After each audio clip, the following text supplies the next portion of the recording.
Hi all, ഇന്നിവിടെ നോക്കാൻ പോകുന്നത് അവർ കോസറീന ട്രീ എന്ന് പറഞ്ഞിട്ടുള്ള ഒരു പോയത്തിനെ കുറിച്ചാണ്. ഇത് ടൊറു ഡട്ടാണ് എഴുതിയിട്ടുള്ളത്. സോ ജസ്റ്റ് ടൊറു ഡട്ടിനെ കുറിച്ച് പറയുകയാണെങ്കിൽ നമ്മുടെ ഒരു one of the earliest Indian woman writer in English ആണ്. നമ്മുടെ ഇന്ത്യയിൽ ആദ്യമായിട്ട് എന്താ പറയുക ഒറിജിനൽ വർക്ക്സ് ഒക്കെ ഇംഗ്ലീഷിൽ എഴുതിയ ആളാണ്. സോ ഇന്ത്യൻ മിത്സ്, ലെജൻഡ്സ്, നമ്മുടെ കൾച്ചറൊക്കെ വെസ്റ്റേൺ വേൾഡിന് ഇൻട്രൊഡ്യൂസ് ചെയ്തൊരു റൈറ്ററും കൂടിയാണ്. സോ ഈ അവർ കോസറീന ട്രീ എന്ന് പറഞ്ഞുള്ള പോയം നോക്കുകയാണെങ്കിൽ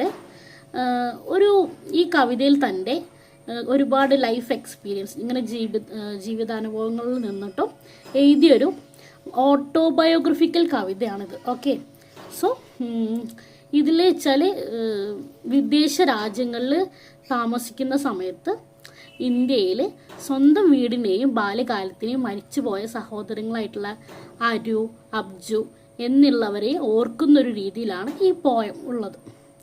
അപ്പോൾ അതിൽ ഈ കോസറീന മരം എന്ന് പറയുന്നത് എന്താ പറയുക ഒരു വലിയൊരു മരത്തിനെയാണ് പറയുന്നത്.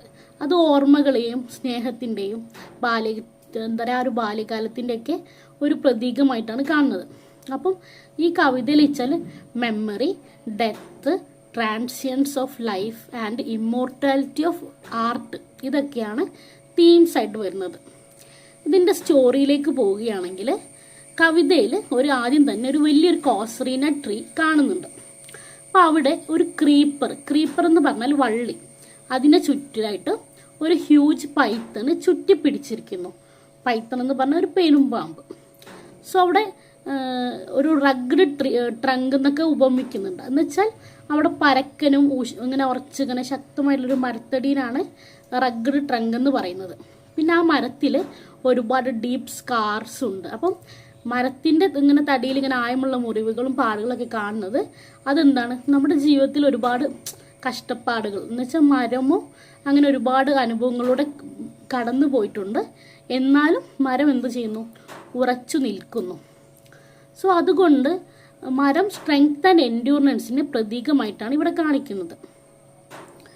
പിന്നെ പറയാനാണെങ്കിൽ പകൽ സമയത്ത് പക്ഷികളും ഇങ്ങനെ ഹണി ബീസ്, തേനൊക്കെ ഇതാക്കുന്ന പൂക്കൾ, മരത്തിനെ ചുറ്റിയൊക്കെ ഇങ്ങനെ പല കാര്യങ്ങളും അന്തരീക്ഷം സൃഷ്ടിക്കുന്നുണ്ട്. അപ്പം അതിൽ ഒരു ഗ്രേ ബബൂൺ, ഒരു വലിയ കുരങ്ങ് വർഗത്തിൽപ്പെട്ടൊരു സംഭവം. ബബൂൺ എന്ന് പറഞ്ഞാൽ ഒരു തരം കുരങ്ങിൻ്റെ എന്താ പറയുക വേറൊരു ടൈപ്പാണ്. അത് ശാന്തമായിട്ട് മരത്തിൽ മുകളിൽ ഇരുന്നിട്ട് സൂര്യോദയം നോക്കുന്നു. അപ്പോൾ രാത്രിയിൽ ഈ മരം എന്താ പറയുക ഒരു ദുഃഖഗാനം, ഒരു ഡീർച്ച് പാടുന്നത് പോലെയാണ് കവിക്ക് തോന്നുന്നത്. ദുഃഖഗാനത്തിനാണ് ഡീർച്ച് എന്ന് പറയുന്നത്, DIRGE. ഓക്കെ, സോ അത് അവൾ ഈ മരിച്ചുപോയ അവളുടെ സഹോദരങ്ങളെ കുറിച്ച് ഓർമ്മിക്കുന്നു. അതിനാൽ എന്താ പറയാ ഒരു പ്രകൃതിയുടെ ഒരു ഭാഗം മാത്രമല്ല, ജീവിതത്തിന്റെ ഓർമ്മകളെ സൂക്ഷിക്കുന്ന ഒരു ജീവനുള്ള എന്താ പറയാ ഒരു സ്മാരകമായിട്ടാണ് കാണുന്നത്. പിന്നെ ഇതിൽ കീ തീംസ് നോക്കുകയാണെങ്കിൽ അതിൽ നൊസ്റ്റാൾജിയ ആൻഡ് ചൈൽഡ്ഹുഡ് മെമ്മറി ഉണ്ട്. എന്ന് വെച്ചാൽ പറഞ്ഞു ഈ കോസറീന tree reminds the poet of her happy childhood and her deceased siblings. അപ്പോൾ ഈ മരം എന്താ പറയുക അങ്ങനെ മരിച്ചുപോയ സിബ്ലിങ്സിനൊക്കെ ഓർമ്മിക്കുന്നതുകൊണ്ട്. രണ്ടാമത്തെ തീം എന്ന് പറഞ്ഞാൽ transience of life and death ആണ്. അതെന്ന് പറഞ്ഞാൽ ഹ്യൂമൻ ലൈഫ് എന്ന് പറഞ്ഞാൽ എന്താണ്, ഒരു ടെമ്പററിയാണ്. നമ്മളൊരു മനുഷ്യന് കുറച്ച് കഴിഞ്ഞാൽ മരിച്ചു പോകുന്നു. അപ്പം പോയറ്റിൻ്റെ സിബ്ലിങ്സിനെ പോലെ തന്നെ ഹ്യൂമൻ ലൈഫ് എന്ന് പറഞ്ഞാൽ ടെമ്പററി ആണ്, ബട്ട് നേച്ചർ സർവൈവ്സ്. പക്ഷെ നമ്മുടെ പ്രകൃതിയൊന്നും എന്താണ് നിലനിന്നുകൊണ്ടിരിക്കും. അതാണ് അവിടെ പറയുന്നത്. പിന്നെ മൂന്നാമത്തത് ഇമ്മോർട്ടാലിറ്റി ഓഫ് ആർട്ട് എന്ന് വെച്ചാൽ നമ്മുടെ ഒരു പോയട്രിക്ക് എന്തിനുള്ള കഴിവുണ്ട്, മെമ്മറീസിന് എന്നും ഇൻടാക്റ്റിൽ അവിടെ ഫോറെവർ ഹോൾഡ് ചെയ്യാനുള്ള ഒരു കഴിവുണ്ട്. ഇപ്പം ഈ കവിതയിലൂടെ ഇങ്ങനെ സ്നേഹവും ഓർമ്മകളും അതൊന്നും എന്ത് ചെയ്യുന്നില്ല, അതൊന്നും എവിടെയും മരിച്ചു പോകുന്നില്ല. അപ്പം കവിത കാരണം മരണത്തെ പോലും അത് അതിജീവിക്കുന്നു എന്നാണ് പറയുന്നത്. സോ ഇത്രയാണ് അതിൻ്റെ തീംസ് എന്ന് പറയുന്നത്.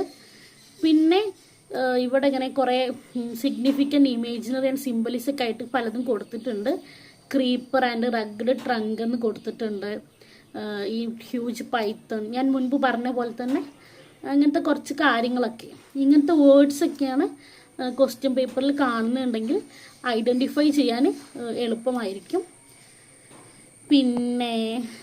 പിന്നെ വരുന്നത് നാച്ചുറൽ വേൾഡിനെ കുറിച്ച്, ഇങ്ങനെ കുറേ ബേർഡ്സ്, ബീസ്, ഫ്ലവേഴ്സ്, ബബൂൺ, ഇങ്ങനെയൊക്കെ ഒരു നാച്ചുറൽ അറ്റ്മോസ്ഫിയർ ക്രിയേറ്റ് ചെയ്യാൻ കവി നോക്കുന്നുണ്ട്. പിന്നെ അതിൽ എന്താ പറയുക, ദ ലാമൻഡ് ആൻഡ് ദ സീ എന്ന് വെച്ചാൽ ഈ പോയറ്റിൽ ഇങ്ങനെ മോൺഫുൾ ആയിട്ടുള്ള സോങ് ഹിയർ ചെയ്യുന്നുണ്ട് പറഞ്ഞില്ലേ, ഒരു ദുഃഖഗാനം പാടുന്നത് പോലെ. അപ്പോൾ അതെന്താണ്, അത് സോറോ ആൻഡ് റിമംബറൻസിനാണ് പ്രതിനിധീകരിക്കുന്നത്. അപ്പം ഇങ്ങനെയുള്ള കാര്യങ്ങൾ. പിന്നെ ഇതിൽ ലിറ്റററി ഡിവൈസ് നോക്കിയാൽ അപ്പോസ്ട്രോഫി ഉണ്ട്. എന്ന് വെച്ചാൽ എങ്ങനെയാണ് കവി ട്രീനെ ഈ പറയുന്നത്, നമ്മൾ ഓ ട്രീ എന്ന് പറഞ്ഞിട്ടൊക്കെയാണ് ഈ പോയം വായിക്കുന്ന ആൾക്കാർക്ക് അറിയാം. ഓ ട്രീ എന്നൊക്കെ പറഞ്ഞ് വിശേഷിപ്പിക്കുമ്പോൾ എന്താണ്, അങ്ങനെ നേരെ ഡയറക്റ്റ്ലി അഡ്രസ്സ് ചെയ്യുന്നതിനാണ് അപ്പോസ്ട്രോഫി എന്ന് പറയുന്നത്. പിന്നെ വരുന്നത് പേഴ്സണിഫിക്കേഷൻ ആണ്. എന്നുവെച്ചാൽ ഒരു മനുഷ്യനെ പോലെ വികാരവും സ്വഭാവങ്ങളൊക്കെ നൽകുന്നതിനാണ് പേഴ്സണിഫിക്കേഷൻ ഇവിടെ യൂസ് ചെയ്തിട്ടുണ്ട്. പിന്നെ ഇമേജറി ഉണ്ട്, ഇങ്ങനെ ബബൂൺ ഉണ്ട്, ഫ്ലവേഴ്സ് ഉണ്ട്, അങ്ങനെയൊക്കെ കൊടുത്തത് എന്തിനാണ്, വിഷ്വൽ ആൻഡ് ഓഡിറ്ററി ഇമേജൊക്കെ ഇങ്ങനെ വിവിഡാക്കി വെക്കാൻ വേണ്ടിയിട്ടാണ്. പിന്നെ വരുന്നത് സിംബലിസമാണ്. The tree symbolises memory, endurance and continuity of life. അപ്പോൾ ഇവിടെ എന്താണ് സിംബലിസം വരുന്നതെന്ന് വെച്ചാൽ, നമുക്ക് മെമ്മറി ഉണ്ട്, ഇങ്ങനെ മരത്തിനും ഒരുപാട് എൻഡ്യൂർ ചെയ്യേണ്ടി വന്നിട്ടുണ്ട്. പിന്നെ എന്നും നേച്ചർ എന്ന് പറഞ്ഞാൽ കണ്ടിന്യൂറ്റി ഓഫ് ലൈഫിനെ കാണിക്കുന്നുണ്ട്. സോ ഇതിൽ ഇങ്ങനെയൊക്കെയാണ് ഇത് വരുന്നത്. പിന്നെ പറഞ്ഞാൽ ഫോർമൽ സ്ട്രക്ചറായിട്ട് വരുന്നത് എന്ന് വെച്ചാൽ റൈമിങ് സ്കീം, റിതം, അതൊക്കെ യൂസ് ചെയ്യുന്നുണ്ട്. അതൊക്കെ നിങ്ങൾക്ക് ജസ്റ്റ് വേണമെങ്കിൽ ഉൾപ്പെടുത്തണമെങ്കിൽ ഉൾപ്പെടുത്താം, അത്രയേ ഉള്ളൂ. അപ്പം പിന്നെ ഇതിൽ സെൻട്രൽ ഐഡിയ എന്ന് പറഞ്ഞാൽ ആക്ച്വലി നമ്മുടെ മനുഷ്യ ജീവിതം എന്ന് പറഞ്ഞാൽ എന്താണ്, ഒരു ട്രാൻസിറ്ററി എന്ന് വെച്ചാൽ താൽക്കാലികമായിട്ടാണ്. ഈ പ്രകൃതി മനുഷ്യരുടെ സന്തോഷത്തിൻ്റെ ദുഃഖത്തിൻ്റെ ഒക്കെ സാക്ഷിയായിട്ട് എന്നും നിലകൊള്ളുന്നുണ്ട്. Nature endures and witnesses human joys and sorrows. So കവിതയിലും കലയിലും ഓർമ്മകളെ ശാശ്വതമായി നിലനിർത്തുന്നു. സോ അങ്ങനത്തെ കാര്യങ്ങൾ. പിന്നെ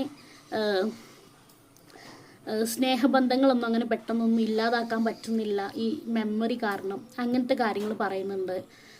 പിന്നെ എന്താ പറയുക, geographical distance cannot break emotional bonds, love lives forever in the heart and in art. ഈ യഥാർത്ഥ സ്നേഹം എന്ന് പറഞ്ഞാൽ നമ്മുടെ ഹൃദയത്തിലും അല്ലെങ്കിൽ കലകളിലും എന്നും ജീവിച്ചിരിക്കുന്നതാണ് പറയുന്നത്. സോ ഇതിൻ്റെ ഒരു കൺക്ലൂഷനും കൂടി പറയുകയാണെങ്കിൽ, അവർ കോസറീന ട്രീ എന്ന് പറഞ്ഞാൽ ഒരു റൊമാൻറ്റിക് ഇന്ത്യൻ പോയട്രിയുടെ ഏറ്റവും മനോഹരമായ ഉദാഹരണങ്ങളിൽ ഒന്നാണ്. ഈ കവിതയിൽ തൊറൂദത്ത് തൻ്റെ ദുഃഖവും സ്നേഹവും ഇങ്ങനെ ഓർമ്മകളും പ്രകൃതിയിലൂടെ അവതരിപ്പിക്കുന്നു.